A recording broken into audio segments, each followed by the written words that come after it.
Hello guys, welcome back to my channel. ఈరోజు టాపిక్లో మన డైలీ లైఫ్లో మాట్లాడే మోస్ట్ యూజ్ఫుల్ సెంటెన్సెస్ కొన్ని చూద్దాం. ఫస్ట్ వన్, నువ్వు ప్రతిరోజు ఇంగ్లీష్ ఎలా ప్రాక్టీస్ చేస్తావు? నువ్వు ప్రతిరోజు ఇంగ్లీష్ ఎలా ప్రాక్టీస్ చేస్తావు? సో ఇలా అంటూ ఉంటాం కదా. సో దీన్ని మనం ఇంగ్లీష్లో ఎలా చెప్పొచ్చు అంటే, how do you practice English everyday? How do you practice English everyday అంటే నువ్వు ప్రతిరోజు ఇంగ్లీష్ ఎలా ప్రాక్టీస్ చేస్తావు అని. ఓకేనా? సో దీని యొక్క మీనింగ్ వచ్చేసి ఇది. నెక్స్ట్ వన్, ఇప్పుడు ఎవరెవరు వస్తున్నారో నాకు చెప్పండి. ఇప్పుడు ఎవరెవరు వస్తున్నారో నాకు చెప్పండి ఇలా అంటూ ఉంటాం కదా. సో దీన్ని మనం ఇంగ్లీష్లో ఎలా చెప్పొచ్చు? Tell me who all are coming. Tell me who all are coming అంటే ఎవరెవరు వస్తున్నారో నాకు చెప్పు అని. ఓకేనా? సో దీని యొక్క మీనింగ్ వచ్చేసి ఇది. నెక్స్ట్ వన్, నేను ఆమెకు చాలాసార్లు చెప్పాను. నేను ఆమెకు చాలాసార్లు చెప్పాను ఇలా అంటూ ఉంటాం కదా. సో దీన్ని ఎలా చెప్పొచ్చు? I told her many times. I told her many times అంటే ఆమెకు నేను చాలాసార్లు చెప్పాను అని. ఓకేనా? సో దీని యొక్క మీనింగ్ వచ్చేసి ఇది. నెక్స్ట్ వన్, నువ్వెందుకు అతనికి చూపించావు? నువ్వెందుకు అతనికి చూపించావు ఇలా అంటుంటాం కదా. సో దీన్ని ఇంగ్లీష్లో ఎలా చెప్పొచ్చు? Why did you show him. Why did you show him అంటే నువ్వెందుకు అతనికి చూపించావు అని. ఓకేనా?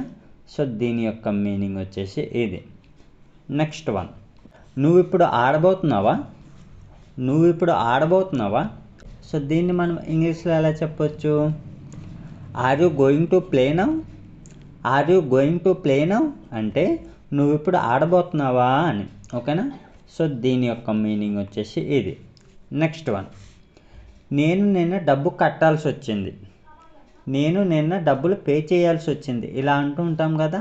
సో దీన్ని మనం ఇంగ్లీష్లో ఎలా చెప్పొచ్చు? I had to pay the money yesterday. I had to pay the money yesterday అంటే నేను నిన్న డబ్బు కట్టాల్సి వచ్చింది అని. ఓకేనా? సో దీని యొక్క మీనింగ్ వచ్చేసి ఇది. నెక్స్ట్ వన్, నేను ఇప్పుడు ఏం అడగాలి?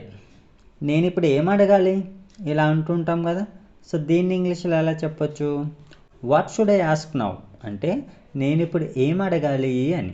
ఓకేనా? సో దీని యొక్క మీనింగ్ వచ్చేసి ఇది. నెక్స్ట్ వన్, ఈ విషయం ఎవరికి చెప్పొద్దు. ఈ విషయం ఎవరికి చెప్పొద్దు ఇలా కూడా అంటూ ఉంటాం కదా. సో దీన్ని ఇంగ్లీష్లో ఎలా చెప్పొచ్చు? Don't say this matter to anyone. Don't say this matter to anyone అంటే ఈ విషయం గురించి ఎవరికి చెప్పొద్దు అని. ఓకేనా? సో దీని యొక్క మీనింగ్ వచ్చేసి ఇది. నెక్స్ట్ వన్, ఇది కొత్తగా కనబడుతుంది. ఇది కొత్తగా కనబడుతుంది ఇలా అంటుంటాం కదా. హే ఇది కొత్తగా కనబడుతుంది, అది కొత్తగా కనబడుతుంది ఇలా అంటుంటాం కదా. సో దీన్ని ఇంగ్లీష్లో ఎలా చెప్పొచ్చు? It looks new. It looks new అంటే ఇది కొత్తగా కనబడుతుంది అని. అది కొత్తగా కనబడుతుంది అంటే ఏం చెప్పొచ్చు? That looks new. That looks new అంటే అది కొత్తగా కనబడుతుంది అని. ఓకేనా? సో దీని యొక్క మీనింగ్ వచ్చేసి ఇది. నెక్స్ట్ వన్, నేను ఎప్పుడూ మర్చిపోను. నేను ఎప్పుడూ మర్చిపోను ఇలా అంటుంటాం కదా. సో దీన్ని ఇంగ్లీష్లో ఎలా చెప్పొచ్చు? Never. I never forget. I never forget అంటే నేను ఎప్పుడూ మర్చిపోను అని. ఓకేనా? సో దీని యొక్క మీనింగ్ వచ్చేసి ఇది. So that's all friends. ఇలాంటి సెంటెన్సెస్ యూజ్ చేసి మన డైలీ లైఫ్లో సింపుల్గా మాట్లాడవచ్చు. సో మీకు ఈ టాపిక్ యూస్ఫుల్గా అనిపిస్తే లైక్ చేసి సబ్స్క్రైబ్ చేయండి. Thanks for watching.